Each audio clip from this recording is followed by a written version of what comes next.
Mark Swift. Welcome to day 6. Black Fur 900. I've been up 145 hours, and I just learned that my humanoid cactus friend Obsidian is in fact not real. I lost my toenails, and my nipples, and my butthole. Got my coach on standby who is also hallucinating. I got a little bit of pee-pee left, 1 cashew, and really big eyes. Whoa! Big cat! Whoa!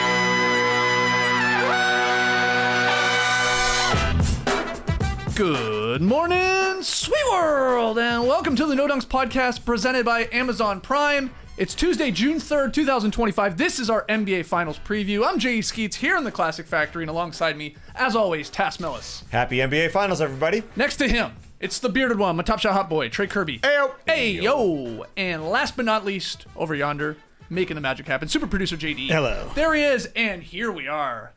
Hello to everybody on YouTube. Thanks for sticking with us through that little audio technical difficulty. We're here. We're good. Hit the like button, subscribe. Podcast listeners, you don't even know what just happened. 5-star ratings and reviews. This is perfect to you. Not an issue in the world. That's why we do it. That's right. We do it. We are here to start breaking down this NBA Finals matchup that, to me, feels like it starts tonight. It does not. Unfortunately, it doesn't start until Thursday, but we got a few days to really break it down. OKC entered this season among the favorites for the title. They dominated the Western Conference from the start to the finish. They won 68 games. They had an insane point differential in the playoffs. They swept the Grizzlies. They beat the Nuggets in 7, and they got by the Wolves in 5. Meanwhile, Indiana struggled out of the gate, had a losing record sort of early in the season. They flipped the switch around January. They've been awesome for a very long time now, and really have defied expectations all postseason long. They beat the Bucks in 5 in the first round, did the same against the Cavs in the semis, and then took care of the Knicks in 6. But they do come into this finals as a big, big underdog that we can maybe get into. So that schedule for the finals, game 1, like I said, Thursday night. There it is. And we'll run at least through to June 13th. But hopefully we get some more games than just 4. Do have some quick news just to throw in here. Pacers forward Jarris Walker will miss at least the first 2 games of the NBA Finals due to that right ankle injury he suffered in the Eastern Conference Finals clincher. Now, he didn't play a whole lot of minutes in that last round. I think it was like 20 combined minutes. Most of that came in a blowout, so this is not like an integral piece to the Pacers, but they love to run guys out there. They do. So he's going to miss at least the first 2. But let's break it down. Thunder, Pacers, things to watch. TK, you get us started. What you got your eye on? Don't tell anybody, Skeets, but I'm excited for the finals. All right. Very excited. 2 fun teams to watch, and to me, the real fireworks are going to be when the Indiana Pacers have the ball against the Oklahoma City Thunder defense. We're talking about the best offense in the playoffs. I think the Cavs technically have the best numbers because they smoked the Heat in round 1. Nonetheless, the Pacers, for teams that have continued to play, have been the best offense. And then obviously the best defense is the Oklahoma City Thunder. And it's just such a fun matchup because the things that the Pacers are good at, playing fast and not turning the ball over, are things that the Thunder are good at too, forcing turnovers and also playing fast. Both of these teams have a ton of depth. Both of these teams are led by their point guards. The matchups are pretty straightforward, it looks like. I think that Lou Dort will start on Tyrese Haliburton. Haliburton probably tries to hide on Dort on the other end. Things will be going pretty straightforward, I think, at the very least, to start things. So the thing that I'm questioning is how are the Thunder going to match up in the front court? Because I think Chet Holmgren is kind of the ideal guy to guard Siakam, but he also is the ideal guy to guard Miles Turner, which leaves me wondering where Isaiah Hartenstein's going to go. More than likely, the Thunder play it straight up to begin things. Hartenstein on Turner. We'll see how that goes, if he's able to negate the pick and pop game that Turner is going to certainly bring to the Pacers. But it's easy to see this going the other way, where Chet maybe has to go and guard Siakam as well. So then, do the Thunder downsize? I think that'll happen pretty soon. We've seen that quite a bit in the playoffs. Mark Daigneault loves to go for a Keith Bogans move where you're getting a start for Isaiah Hartenstein, but then Caruso is the guy who starts in the second half. I think that will eventually be the case because Siakam can be a little bit of a matchup problem, I think, for the Thunder in this one, just because he's a little stronger than Chet is. He's obviously going to be faster than Hartenstein is. They're going to need an MVP-like performance from Siakam in this to have any chance against the Thunder. I'm talking about 8 to 10 rebounds a game, knocking down his 3-pointers when he can, and then scoring in transition, which is going to be impossible against a Thunder team that gets back all the time in defense. So that is going to be awesome to watch. Both these teams like to play fast. Who's going to actually be able to play fast? Will the Pacers not turn the ball over against the best turnover forcing team that we've seen in quite some time? Going to be cool to see. Yeah, how does the Pacers overcome this incredible defense is the big question. And it does start with Tyrese Haliburton getting into the lane, not so much scoring, but getting into the lane and spraying from there, spraying into the corners where OKC does allow 3-corner shots. That's what happens with this team. We got a little audio problem. Just making sure everything's good. Everything is totally good. Just making sure, there's some little hiccups before the playoffs, or before the NBA Finals, I should say. Haliburton getting into the lane, spraying is important. Like you said, I do see Isaiah Hartenstein going to the bench eventually, whether it's second halves and whether it's for Alex Caruso or a lot of Case and Wallace playing a ton, because the Lou Dort on Haliburton, of course, Lou Dort is an incredible defender. I don't think he's the best archetype to stop Haliburton, no. I do think you want some smaller, quicker players, and that's why I think you're going to see a ton of Case and Wallace, and you will see some Hartenstein sit. Then, who guards Siakam in that case? I think you're going to see a lot of J-Dub on Pascal Siakam. That being said, those bodies that they're going to throw at Haliburton to keep him out the lane, whether it's Dort, Caruso, obviously, and Case and Wallace, there's a lot on them, and that's obviously you can just see the stops happening. Will Haliburton be able to just keep that motor going, just to keep guys shooting 3-point shots? That is the biggest question, and the pick and roll that they were able to do against Karl Anthony Towns last series, they were able to do against Mobley and Allen the series before that. That's the question here. Will they be able to do the same against Hartenstein and Chet and whoever they're playing at the 4? Haliburton just has to keep that motor absolutely going. They're so good at not turning the ball over. They have been incredibly good at that, only 12.5 essentially throughout the playoffs. They have questions, but this is a different beast here. This is it, man. Yeah, I mean, the Thunder's defense is built to stop the Haliburtons of the world because they just have so many options. Like you said, it's Dort, then it's Case and Wallace. There's going to be some Caruso, maybe even J-Dub at times. So they just bring all these different defensive guys. And in the 4 meetings between these two teams over the last 2 seasons, Haliburton has really struggled in their matchups. Again, we're looking at regular season matchups here. I know there are players missing. I mean, Chet Holmgren didn't even play against them this season in their 2 games. But only 12 points per game from Haliburton, again, over these last 2 seasons when he's matched up against OKC. His lowest average against any opponent during that span. He drew just 1 shooting foul in those 4 games. So, I mean, that's not like his forte, but still no easy points. And they largely limited his playmaking as well. Again, just a credit to this like world-class defense from OKC. This Zach Cram stat blew my mind. Haliburton scored just 8 points on 10 shot attempts in the 122 matchups when he was guarded by Lou Dort. So I think Lou Dort does a pretty damn good job Dort's awesome on of Haliburton. shutting him down. And that is, of course, Haliburton's lowest shot rate against any individual defender with a decent number of matchups. So from the last Dort's 4 games over the last 2 seasons? Yeah, but anytime Dort's on him, he hasn't been able to score or do anything for that matter. I just flashed back to Knicks Game 5. Bridges was super physical with Haliburton, and we had a Haliburton no-show game, and that was 1 game. The Thunder play like that all the time with 10 guys. Mm-hmm. Thought you were going to say something. I thought you were going to say something too, yeah. No. Yeah, obviously Dort's an incredible player, but the guys that don't get the credit are the guys that come off the bench at Case and Wallace. Case and Wallace. Yeah, Alex Caruso gets plenty of credit. They'll throw plenty of bodies at him, and plenty of picks. I think they did a good job of using their bigs to pick guys off. And yes, Mikal Bridges had an incredible Game 5. That is totally true. We'll see how Haliburton can carry this into the playoff, into the finals. And Pascal Siakam is going to be asked to do a lot. Now, Pascal Siakam was able to out-hustle every single New York Knick there in Game 6 and have 4 buckets that he scored in fast break where he was just out in front of everybody. Is he going to be able to do that against Hartenstein? Probably a little bit, that's the hustle. We'll see that. Obviously, this Thunder team is just good, so they're probably going to, I think, size down to J-Dub. But Pascal's been great in Game 1 final of NBA Finals before. He dropped 32 in 2019, way back when. And so he brings that credit that they need that. They need that, I think, going to OKC, who's only gotten better here as the playoffs have gone on. With all of these like final previews here, ones you've read or listened to, it's like we're at the point, because OKC is such a heavy favorite. It's like all these things that have to go right for the Pacers to like not only, of course, like maybe win the thing, just be competitive in this thing. And yeah, it's the Siakam. It's continuing to hit their 3-point shots. I mean, that's a no-brainer. They've been great. Indiana's like a 40% 3-point shooting team here during the postseason. That leads the playoffs by a wide margin. Nesmith, 50% from deep. Nembhard, 48%.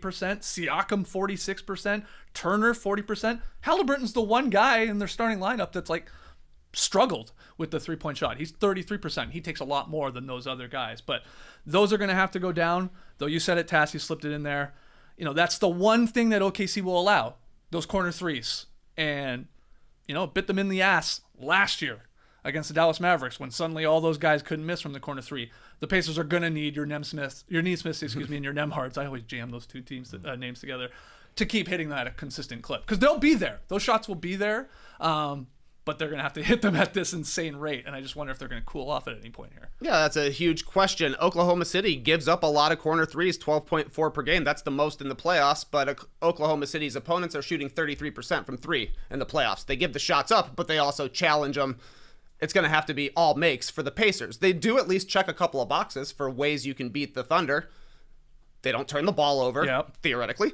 And then they also can make their wide open shots, which you have to do. They don't offensive rebound because they want to get back in transition. That's pretty smart against an OKC team that plays fast break just as often as the Pacers do. But I wonder how the Pacers are going to win the possession battle in this series with regards to mostly the turnovers, because we know they're not going to crash the offensive glass. Are they going to be able to get the Thunder to get loose with the ball? I don't totally know if that's going to be the case because the Thunder have a size advantage in this series, specifically on the perimeter. Like Andrew Nembhard, he cannot guard Shai Gilgeous-Alexander. You're going to see so many post-ups for SGA in this series. Certainly Rick Carlisle will decide to double him in the post eventually, which is why I think Jalen Williams is a dark horse MVP candidate for this series. He really killed the Pacers, I thought, in a couple of their matchups during this season. I don't take a lot away from those regular season matchups because you're mentioning the injuries on both sides. Not full lineups, but when you're looking matchup versus matchup, there was nobody that could stay in front of either of the leading two scorers for OKC. And it's like Aaron Nesmith, he can only guard one person at a time, and he's playing on a bad ankle. So I don't know how he could possibly switch to Shai if he's going off, and then who's guarding Jalen Williams. It just feels like the Pacers do so many things similar to the Thunder at just a slightly lower level. And going back to the corner threes, it is funny in those matchups that they played. The Pacers actually hit a really high clip of their corner threes in those two matchups against OKC, 54% from the corners during the regular season. They lost both games still. So they did that part. They still knocked them down with great consistency, but still ended up losing the games. One was a big OKC comeback. That was a dominant Shai game. In that one, J-Dub was great down the stretch too. The other one was a bit of a blowout. But so even if the Thunder are vulnerable in the corner threes, like it still like doesn't guarantee a Pacers win if Nesmith and Nembhard and Toppin and those guys that are going to get looks there hit them. I mean, so many other things have to go right, and the big thing, like Trey said, is like they got to stop them. It's the one thing that they got to score on this OKC defense. That's tough.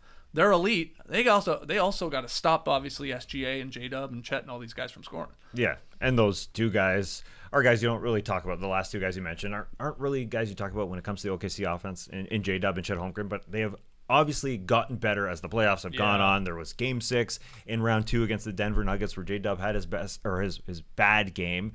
Would he recover? He recovered in Game 7. And so they had a great conference finals, and here they are playing their best ball. There was a question of them when they were down 2-1 in round number 2. That was, we flash back to the Golden State Warriors. Are they going to have that sort of dynasty in 2015? I think that's where the Golden State Warriors were when they were down 2-1 to Memphis in round number 2. Our man, Ernie Johnson, came into the clubhouse. He asked us, who's winning this series? Nobody knew when Warriors were down, and the Thunder, I think, were questioned a little bit less against the Denver Nuggets, but they came back. They showed how strong they were, and it just seems like they are rolling in a way that even the Golden State Warriors weren't. The Golden State Warriors, they got injuries against the Cavs. Okay, let's not talk about the 2015 finals. What's funny, though? That was like the whole narrative with that team was a jump shooting team can't win the finals. They can't do it. I mean, remember, Chuck wouldn't stop saying it, right? Like, they can't win. They can't win. All they do is take threes and take jump shots. They'll never win. Of course, they win. And then this year, it was for a long time. It feels like it's quieted down now. Thunder can't win. They're too young. They're way too young. They haven't taken their lumps yet through these postseasons. It's like, okay, well, no, they're there now, and they're the odds-on favorite to win this thing. So Yeah, different narrative. the support guys of Shea in Jalen Williams and Chet, they got way better. They grew up, and they were a little bit younger than even those Golden State Warriors support players and Clay and Draymond Green. Because, listen, Chet is stupid young. Just basically playing a year and a half of his career. And Jalen Williams here, year number 3 in comparison to like a Clay. They're showing that they are at their best. So I think the Pacers got to get in there, and they got to steal a game here early in this series. That's a big question. That's a tough one. Are they going to be able to pull off a situation against the New York Knicks in the conference finals where you're down 14 with 2:40 left and just win a game? I mean, I think that's the scary part, is that the Thunder, I don't think, are going to give up a game 1 like that.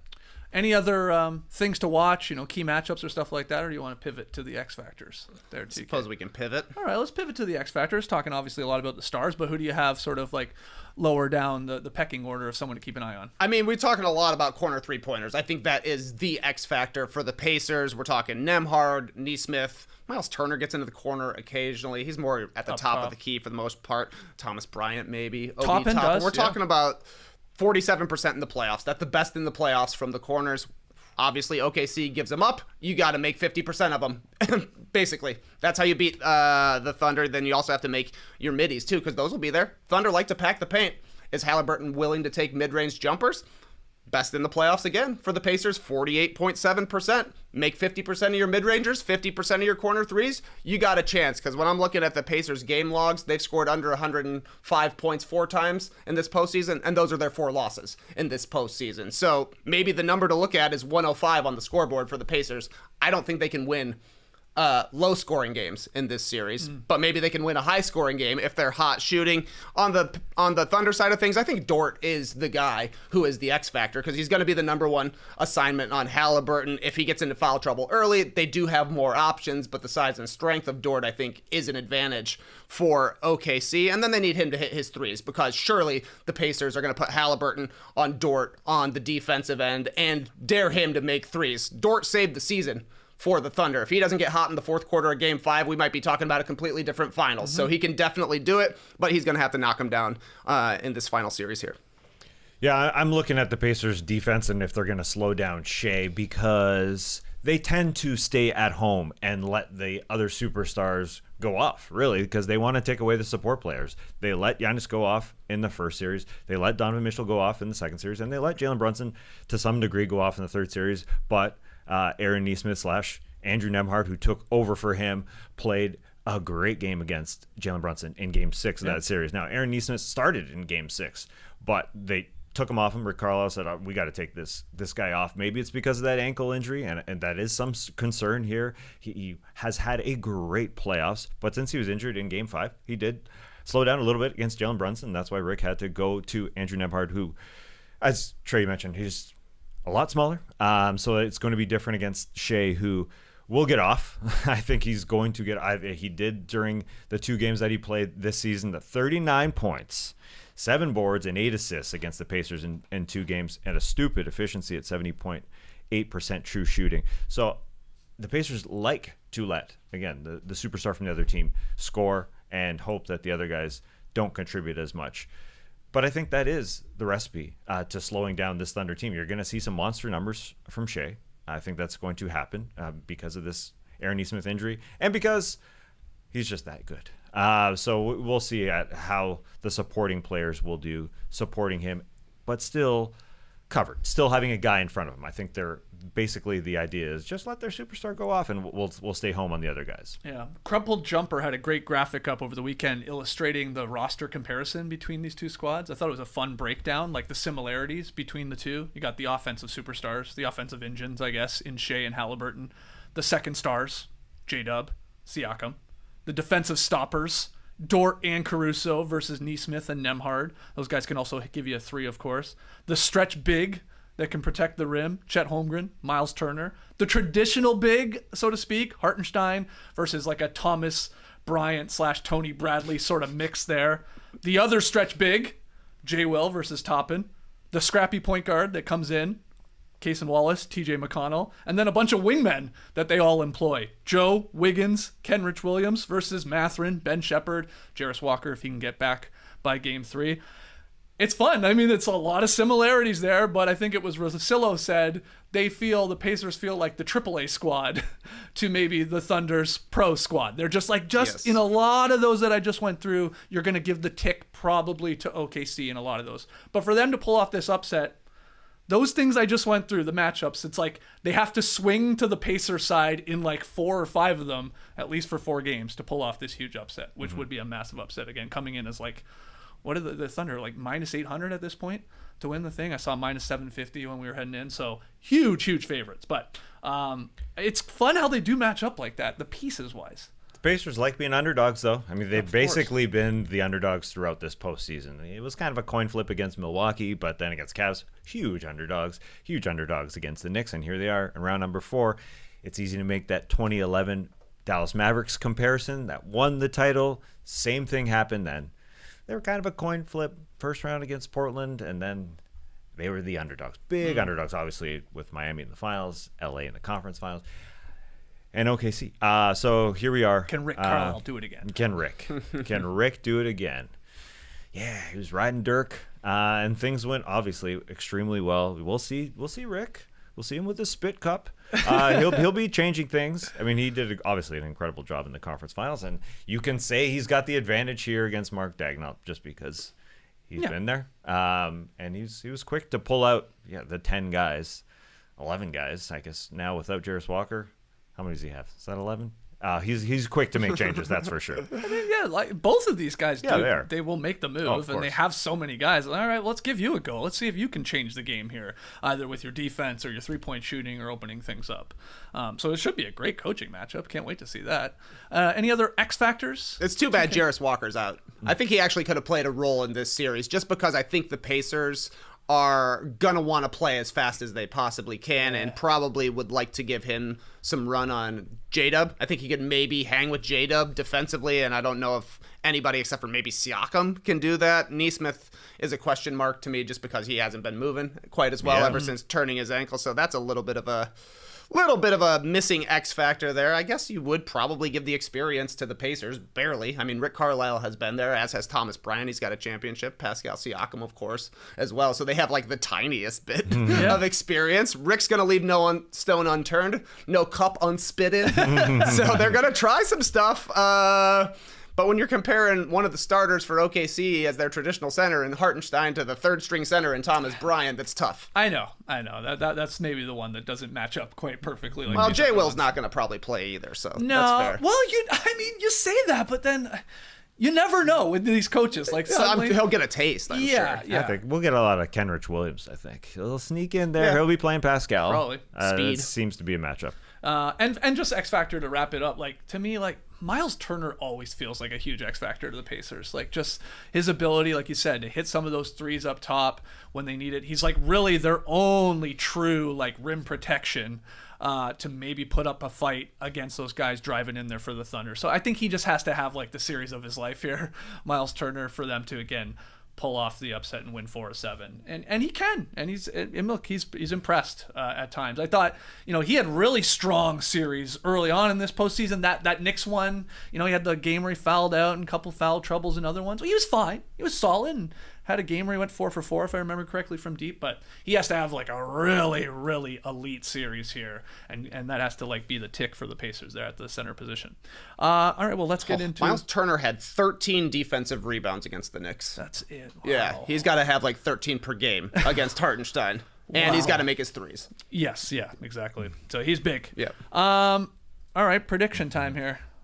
Let's do it. Where are you going? Let's start with you, Taff. Yeah. Well, I'm just doing what everybody's doing. I think the Thunder are going to win this series in 5 games.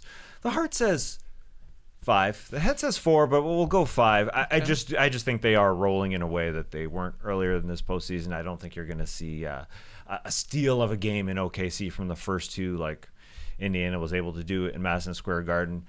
Or like the Nuggets were able to win 2 of the first 3 in round number 2. I just think they're absolutely rolling, even though these days off could be a little bit of rest, considering what happened in round number 2 with similar days off.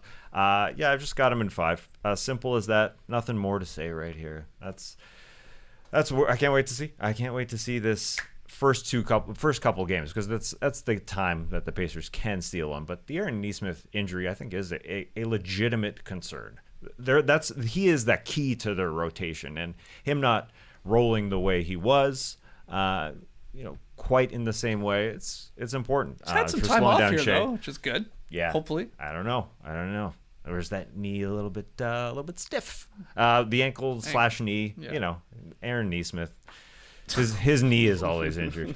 But anyway, you never know. We don't know his injury, but he did slow down in Game 6. So he didn't guard Jalen Brunson the same way. Okay. So we'll see. But Thunder in 5. Yeah, I got the Thunder. Is your prediction. TK, where are you going?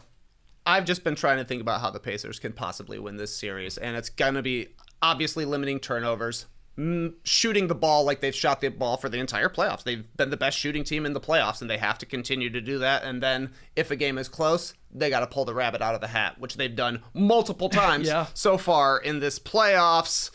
But you go and look at the odds on BetMGM, OKC in 5, the most common pick. Yeah. OKC in 4 is the most common pick. They think it's closer to a sweep than it is a competitive series, and you're not getting you can make some serious money if you're going to bet on the Pacers to win this series at all. So I'm with Tass on this one, OKC in 5, and if I had any guts, it would be OKC in 4. But I got a lot of respect for the Pacers here. Mm-hmm. A lot of people have pointed out how the Pacers' resume looks pretty similar to that of last year's Dallas Mavericks. Indiana, East number 4 seed, 50-32 record, plus 2.2 point differential. That's not all that big. Last year's Mavericks, 5th seed in the West, 50-32 record, a plus 2.2 point differential. So exactly the same.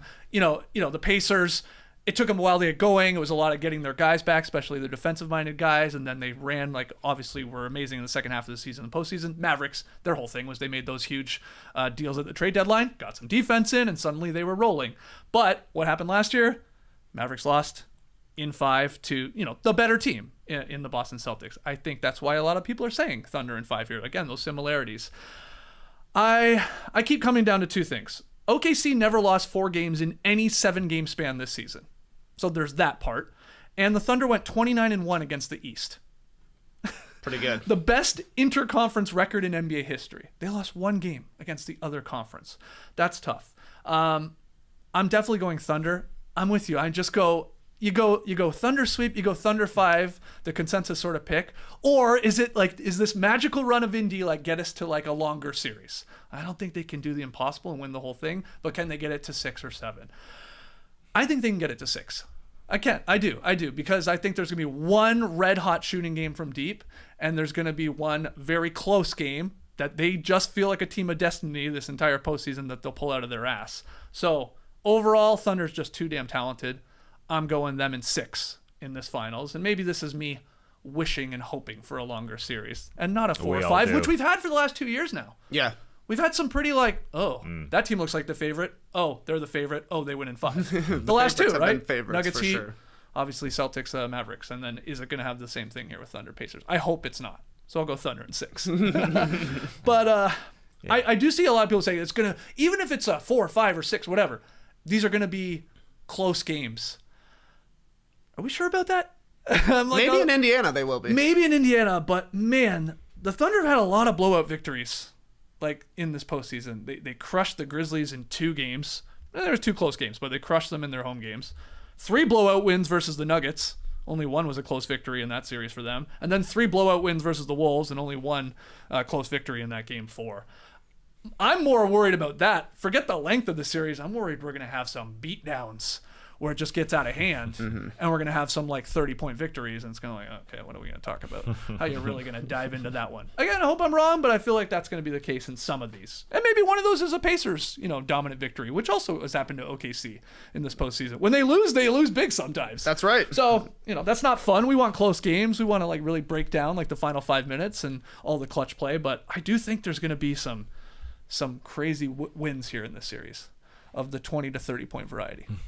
Yeah, I do. Listen, we want a long series. I hope so. Although I just want to mention this, Trey. Ziggy says creatine Trey would have picked in 4. Would have been all. I haven't completely loaded my muscles with ATP yet. Okay, I'm still in the early phases here. I'm leaving for OKC in a couple hours, and I've been thinking Should I travel with a container full of white powder? Yeah. Risky. Little risky. Might be pulled over there. Or Feels stupid. It might be like traveling. You try and take your water through. They might make you chug all your creatine before you get it. You're just raging on the plane. My other predictions in this, I do have Thunder in 6. I'm with you, TK. I have, and I'm not going all the way with this, but I think through the first 2 or 3 games, J-Dub is going to be the finals MVP favorite. Okay. Early in the series, it's going to be like, J-Dub over Shea for finals MVP. I think it ultimately will go Shea A little as the series Anthony plays Davis out. action. Yeah, a little Anthony Davis. Who else comes to mind? I was going to say Jamal Murray, but that doesn't sound right. I don't think he was like in the front runner for the first couple games. Anyway, I think J-Dub, I think he's going to be big in this series, and he'll be like a finals MVP favorite through the first couple. And I think TJ McConnell is going to be a difference maker in one of these like strong indie performances. Yeah, I don't know why. I don't know. They'll give him open shots. I got a feeling, man. I got a feeling he's going to have like a crazy game or half that'll either get Indy a victory or at least one of the very competitive games. So those are my other 2 predictions. A couple blowouts, like I said, Thunder in 6. TJ McConnell has been awesome at sparking the Pacers bench.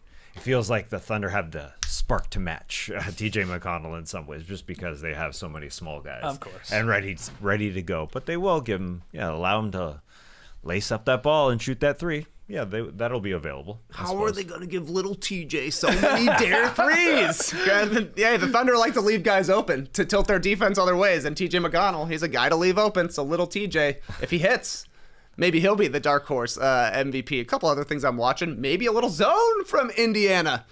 It worked for Denver. It did not work at all for Minnesota, but maybe it's time for a curveball. Unfortunately, the Thunder have practiced against it, but it could work at the beginning. And then, there's legacy questions out there. Does Shai Gilgeous-Alexander end up becoming the best Thunder ever? He might have an MVP, championship, and finals MVP in the same season. Nobody's done that for this team. And Tyrese Haliburton, on the flip side, could be the best Pacer since Reggie Miller. Paul George never went to the finals. Definitely both in play with a victory for either team, for sure. Yeah, it's fun to watch the Pacers in an Eastern Conference that ain't the same as the Western Conference to start that dynasty of getting to final after finals after finals. So, yeah, the drama. Do you think Breen, Burke, or Richard Jefferson will call McConnell little TJ like Reggie Little did? TJ. I doubt it. think so. I doubt it. No, they will not. I don't think so. Do we want to talk Little about TJ. ratings at all? Are you guys excited for that discussion? That's going to rear its ugly head. They're going to be down. They're going to be down. It don't matter. No. The only reason it would matter is if somehow the Pacers and the Thunder make it to the finals 10 years in a row. Then it could be a problem. But then guess what? People love dynasties. Right. So this is going to be a short-term hit for the NBA for the ratings to go down. But in the long run, they're building up new stars who are going to carry the ratings further down the road. Fair. Yeah. I mean, we have small markets here, right? Indianapolis, 25th largest media market in the country. Oklahoma City, number 47. But yeah, Mike Vorkanoff, great article on The Athletic saying like where the ratings land ultimately have no impact really on the NBA's like bottom line at all. Like they just signed a massive deal here. And if anything, Trey, you said it, use it to your advantage. Obviously build these teams, build these stars. That's where it's like, they're hoping, obviously, for a longer series. The longer the series go, the higher the ratings are going to go for those games, 5, 6, and 7. That's a no-brainer. But I think there's a part 2 of this, like, man, the league would love just competitive games and not what I'm predicting, these 20, 30-point blowouts for either team. They would love that because then there's some juice at least to it. But last year's finals averaged 11.3 million viewers per game. That was the lowest since 2007. Excluding the COVID-19 impacted seasons, according to Sports Media Watch. So the average ratings for the NBA Finals, it's been on a steady decline over the last decade. Now, a lot of that's cord cutting and how people consume the game and watch the game, but it's going to be worse. Like, it's going to be less this year. Like, so just get ready for it. And I don't think we're going to talk about it a lot, but other places are to push their agendas and say that the NBA is broken and basketball sucks. And it's like, okay, relax. Relax.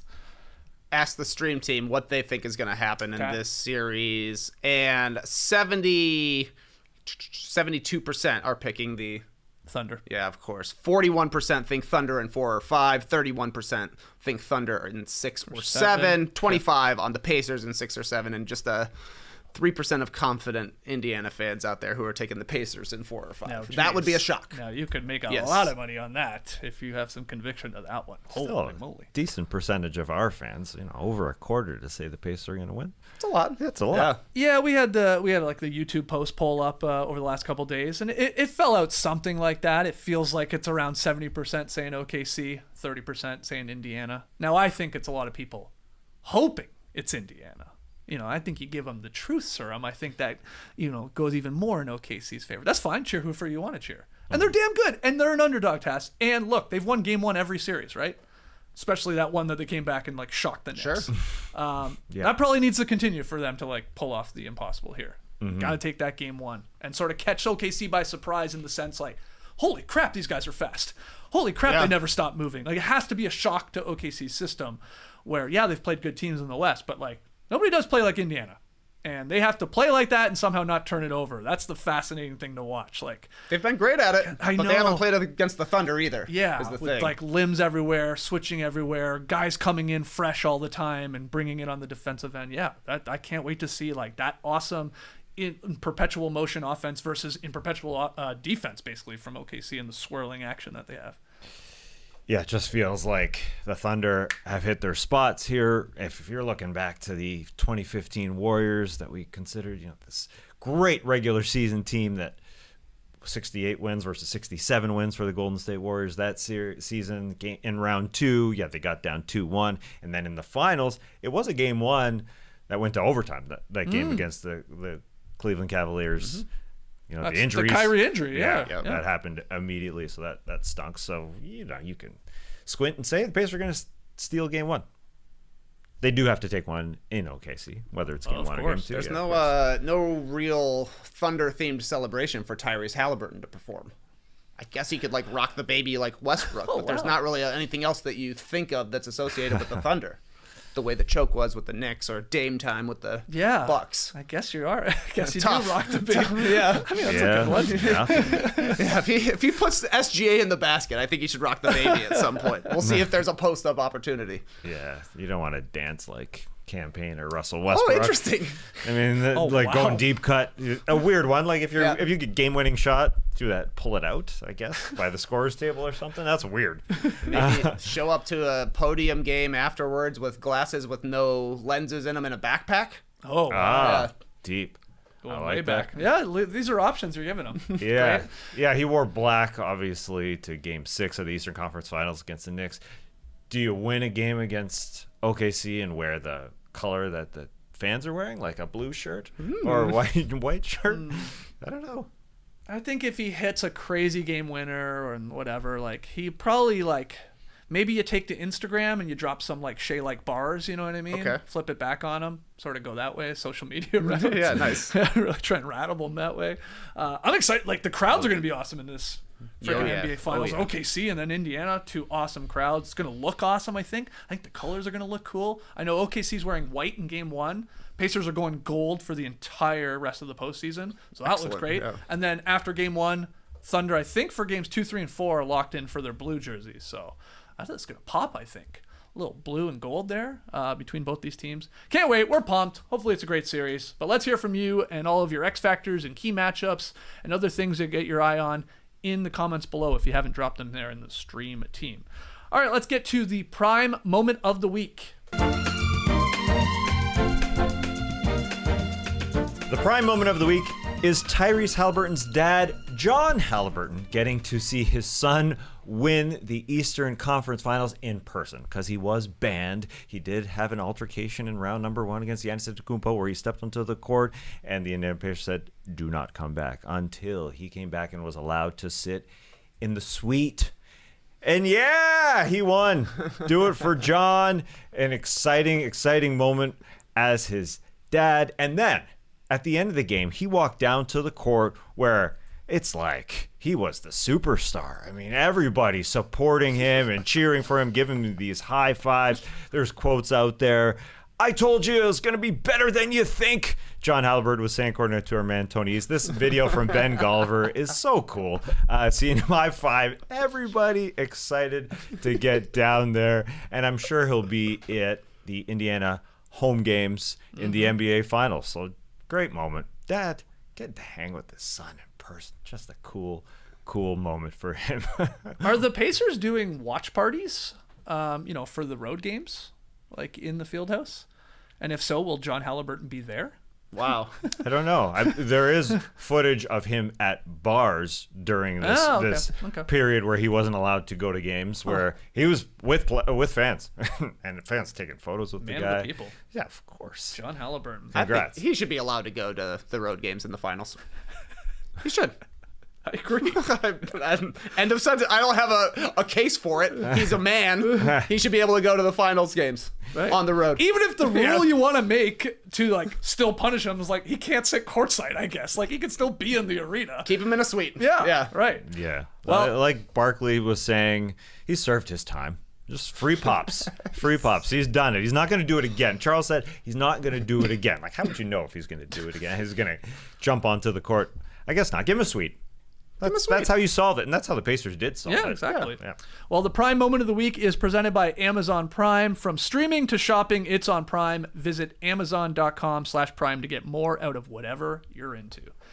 You brought up Ben Gulliver with that footage. Good stuff. Did you see he's driving from Indianapolis to OKC for Game 1? Because he was just there for the East Finals, and then he's doing the drive. It's not as far as you think it is.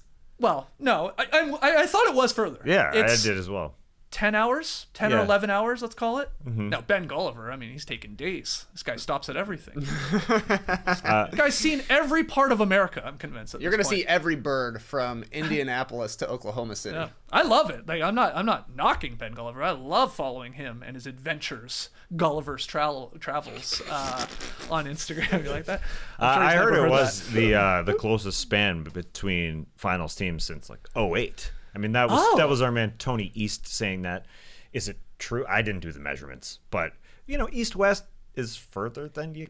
Yeah, I mean, these are both think. Midwest-ish, right? Yeah. Midwest, yeah, for sure. So I guess it's closer. 10 hours, 11-hour drive. You don't even need to fly. I mean, 2008 it can't be. That was Celtics versus Lakers, right? Yeah. So it ain't that one. No, it ain't that one. There's got to be something in between. Detroit has to be San involved Antonio, somehow, Detroit? maybe. Maybe, yeah. That's far. That is far. Texas is a massive state. Yeah. I don't know. I'd have to look that one up. I mean, even San Antonio to Miami is a goddamn trek. Yeah. No, that's way too far. It'd be a great drive, though. Around the Gulf. Somebody get on that. All right, well, this one's close. So 10, 11 hours. But he did stop, and Ben stopped and took, obviously, a photo of the St. Louis Arch. Nice. Yeah. Been there? Yeah? Yeah. You can go in it. Worth checking out. You go in it. Yeah, you can go up it. It's not like a ride where like they shoot you over the top of it. That would be really cool. But you can go in it. And just take stairs and go over it? It's got like an elevator that goes up whatever percentage of it. I don't know. Wow. Yeah. It has an I haven't elevator. been since I was a kid. I guess Yeah. it does go up more straight than I thought at first. I think so. Okay. Yeah. Stop at Ted Drew's if you go and visit the Arch in St. Louis. Just a recommendation. Okay. Yeah.